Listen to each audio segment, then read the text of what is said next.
Assalamualaikum warahmatullahi wabarakatuh. Saya Pratiwi Supriyanto, mahasiswi S1 Keperawatan Mitra Adiguna Palembang, semester 5. Di sini saya akan menjelaskan tentang trauma pernapasan. Sebelum masuk ke trauma pernapasan, saya akan memberitahu dulu pengertian saluran pernapasan. Saluran pernapasan atau traktus respiratorius adalah bagian tubuh manusia yang berfungsi sebagai tempat lintasan dan tempat pertukaran gas dalam proses pernapasan.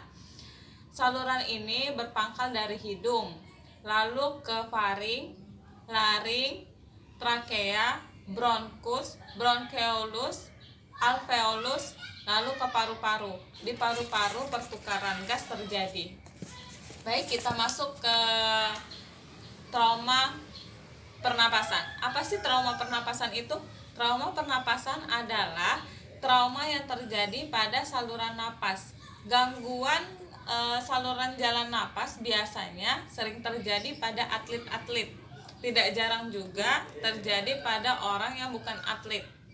Nah, jika seseorang yang mengalami trauma pernapasan ini dan saat itu selamat, tetap harus dilakukan pemeriksaan penunjang, yaitu biasanya pemeriksaan ronsen agar tahu di dalam tubuhnya adakah kerusakan organ lain yang terjadi akibat trauma pernapasan tersebut.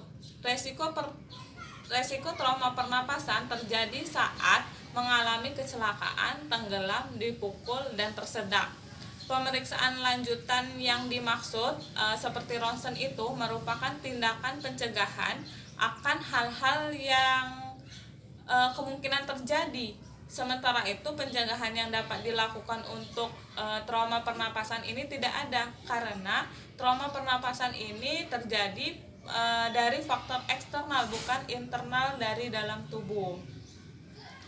Nah, perlu diingat pada pasien-pasien atau korban-korban yang mengalami trauma pernapasan, dia harus dibantu, pertolongan pertamanya harus cepat, kurang dari 4 menit dengan cara bantuan hidup dasar atau yang biasanya orang awam lakukan atau sebut adalah napas buatan.